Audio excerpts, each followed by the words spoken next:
Long ago, in a realm steeped in enchantment, there existed a kingdom untouched by conflict.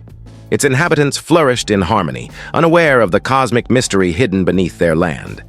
None knew the source of the vitality sustaining their lives, nor would they ever uncover it. The kingdom prospered under the silent favor of the cosmos. Check out these peaches. Finer than last season's, don't you think? It was true. We've had bountiful harvests for as long as anyone can recall. They say the kingdom is favored by fate. My grandma once said the heavens cried and a star crashed to the earth, its essence split in two. Ha! Grandma also claims she chatted with the stars. Can you imagine? No, she's onto something. I've heard others mention it too. A star landed here. Old legends, my friend. Stars don't just fall. They're probably just fireflies. At 10 years old, Princess Luma first noticed the signs that marked her as different. Patterns in the night sky, and sometimes above people's heads. These signs came with a quiet voice. One she sometimes felt wasn't her own. That's a warning. Rain's coming, but not yet. She needs to watch out. She's about to stumble. Stumble? But she's standing still, Your Highness. Just wait. How did you know? It's not new, it's the stars. As Luma matured, she grew more isolated. The gift that once made her unique became the root of her loneliness. Her predictions stirred unease among others, who began to see her as a bearer of ill omens. Worse, Luma started to believe it too. Around that time, the kingdom began to falter. What? A spoiled peach? That's unheard of here. Years rolled by, and the kingdom's people tried everything to restore their land's fortune. There's treasure hidden deep in the sea. Let's go find it. Anything to reclaim the golden days. But all efforts failed.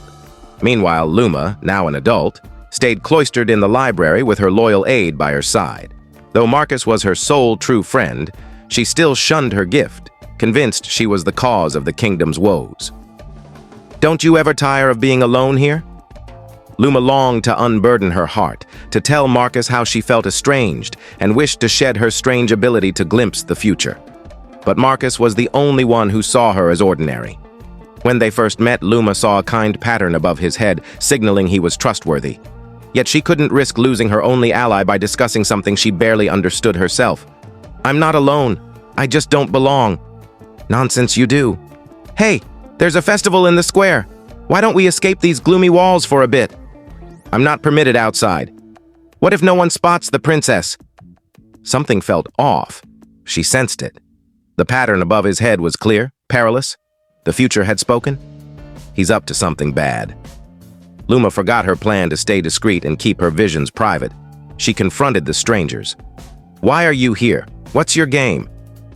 I know your scheme. You won't succeed. We're just travelers. But it was too late. All eyes were on the princess. I tried to shield you from yourself, my child. I've let you down. No, father. I've let you down. Maybe I misjudged those people. I don't want these visions. Maybe I'm cursed, father. I need help. I'm the problem. I'll be in my chambers. Thunder, in this season, follow the arc. Luma rushed to the window and saw it. An arc of stars in the sky, its tail pointing to the horizon.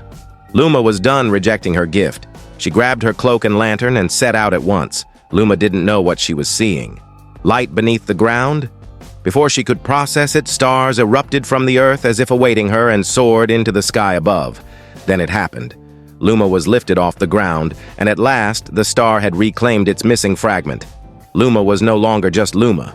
She had unearthed her star from beneath the earth. I know my purpose now. It's darker than usual tonight. Did you douse all the lanterns? As many as I could. Darkness is our ally tonight.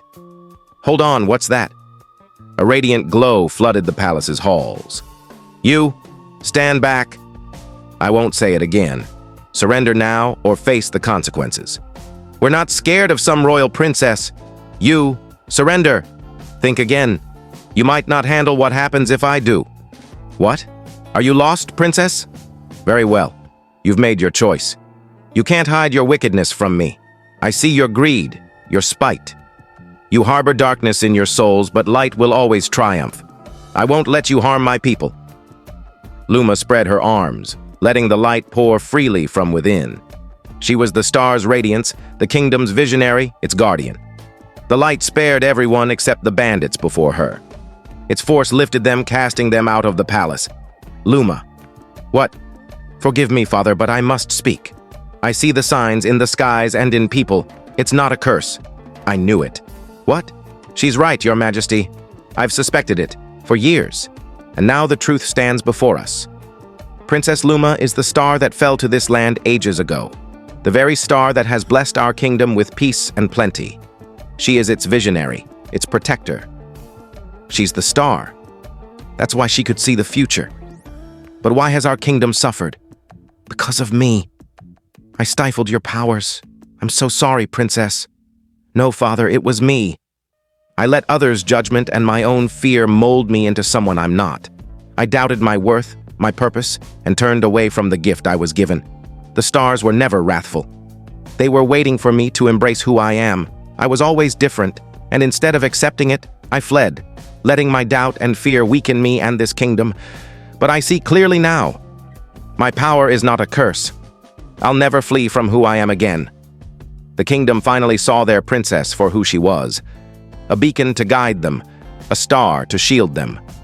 No longer misunderstood, Luma embraced her true self, but she recognized the weight and risks of her power. It's a heavy responsibility to foresee people's fates, Luma. Yes, Father. But I've learned that with patience, wisdom, and the courage to trust myself, I can bear it. I trust you, my child.